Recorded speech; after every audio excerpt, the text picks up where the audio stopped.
Hello and welcome back to the channel. My name is Zach Collins and this is Financial Education. Today's video is going to be a little bit different. What I'm going to be talking about is my experience working for both the public service and private sector employers. I know it's not strictly financial education content, so I understand if this is not what you're expecting from me. Don't worry, next week we'll be back to some more finance content. But this week I thought to share my experience and maybe someone out there can benefit from it. There are a few important pieces of information you need to know before you decide which route to take, and that is pay, conditions, promotion opportunities, and the type of work. The most important one for most people is pay. So the whole of the APS went through employer bargaining in 2023, and they voted on it early of 24. So their pay is locked in for 3 years to 27. If you want to join a specific government organization, you can easily find what their pay rates are for each APS classification. A graduate straight out of university starts as an APS level 3 and will then progress to an APS 4 after 1 year. Some graduate programs do place a grad at an APS 5 level, but for most it's 3 to 4. For someone that goes straight from school to uni to the public service, that is an amazing pay. They're earning in mid to high 60s at 21, 22, and they receive 15.4% super versus 12% national requirement. And APS 4 is then on mid 70s, which is around the average wage in Australia. The average wage does also include some part-time workers, so it's not super accurate, but considering a lot of these graduates can have very little prior work experience, it's an amazing level of pay. When I started in the private sector straight from university, I was on a good wage, but I was still easily earning 20 to 25% lower than if I went straight into APS. From what I have seen, an APS 6 is about the sweet spot between the level of work and the pay as a public servant. An APS 3-4 is much better paid than the private sector counterparts, and as you rise the ranks, however, the gap closes, and eventually it gets worse and worse.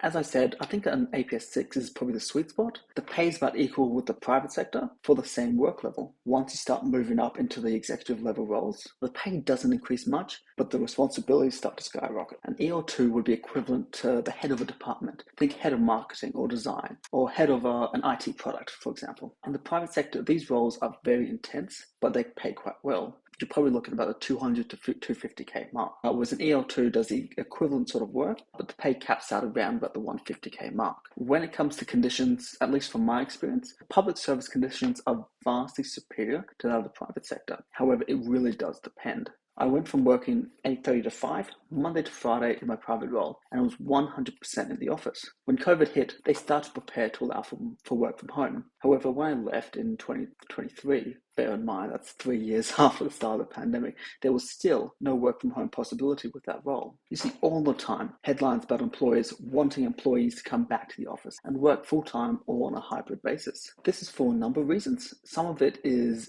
ego. This will be the case for Elon Musk. Some is for security reasons. Maybe they work with sensitive material, or maybe it's because they're already paying for an office space and they can't get out of an expensive lease. They might as well use it to full capacity, whatever the reason. So we are seeing work from office coming back to being the main form of work, more and more. Obviously, it depends on the role, and each department acts independently in how they refer it to. But with the public service, work from home has become enshrined in their enterprise agreement. Some departments prefer a hybrid 2 days from home and 3 in the office, others 3 from home and 2 in the office, and others they're complete free-for-all. And you can choose to be fully remote or fully in the office. The point being is that there was more flexibility with where you work and also when you work. Most departments have about a 12 to 14 hour operating hours. So as long as you stay within that bandwidth, you can kind of work whenever you want. I went from having a very strict start and finish time to having the flexibility to start earlier if the bus got in early. Or if I was dropping my son off at daycare, I could start as soon as he's at school. If there was a traffic jam or a car accident, it didn't matter. I could start as soon as I got to the office, do my hours, and then clock off.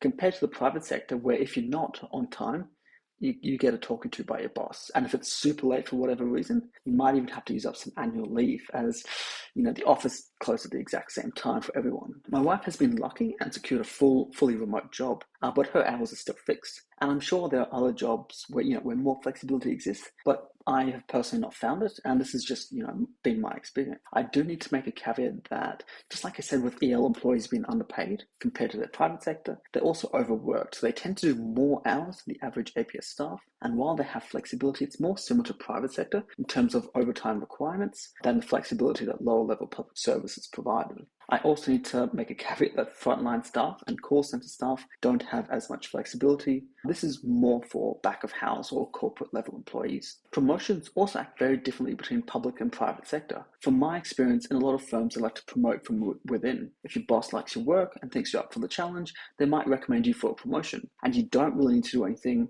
just keep working and take on the role. In the public service, they have a meritocracy requirement. This means that everyone is treated equal and everyone needs an opportunity to apply for a position. That's both internal and external employees. If you want to get a promotion, you could be doing the exact same work, but going from APS 4 to an APS 5, you need to do a whole job application and go through rounds of interviews and could still not make the merit list and get the promotion, even though you're actually already doing the work, purely because either you can't write a good enough CV or you're not good at interviews. This is why you see a lot of people stay at the lower levels in the public service, because they just can't get the promotion due to the resume or interview skills I mentioned before. Even though they deserve it, they might just give up on trying. The final thing is the type of work you're doing. I found in all my private sector roles, a lot of it was about sales and selling your work. When I worked as a manager at Pizza Hut, I had to run the store, and people came to you because they wanted a pizza. However, in order to keep the business running, you need to try and upsell as much as possible. Margins on fast food is quite low, so it's all about volume, but it's also a hard sell to bring people in. So you needed to maximize how much each person bought in order to keep the lights on. The same sort of thing when I worked in a supermarket. While you're not specifically upselling, I worked in the produce department, and you need to keep everything looking absolutely perfect. If the department looked like a mess or the fruit and vegetables were going bad, no one's going to buy it. While it wasn't a direct sell, you need to keep it looking perfect. And this would result in, more people subconsciously buying more of the product. When I was a financial advisor, this was more of a sales role too. So while the industry has substantially changed from when it was basically just salespeople selling a product, that may or may not be the best option. It's been cleared up a lot, and it's more subtle selling than overt selling. So as a financial advisor, you would have your preferred suite of products. For Australian shares, you would use X. For international shares, you'd use Y. For bonds, you'd use Z.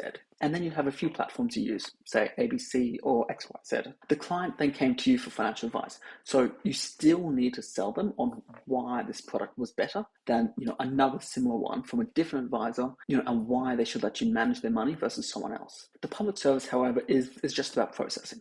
The government has decided they want to do a policy, you need to design it or implement it or help people use it or make sure there's no fraud or whatever else. The public service is all about the administration of a range of different policies, and as someone in IT or accounting or design or law, you're just making sure it works as it was initially planned.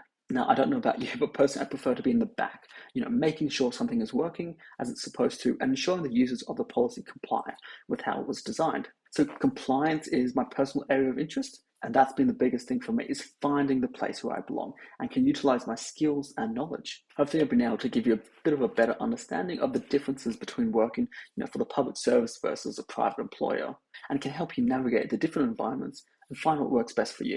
If you have any more questions, please feel free to drop a comment below and I will answer if I can. Thank you so much for watching, and I'll see you guys on the next one.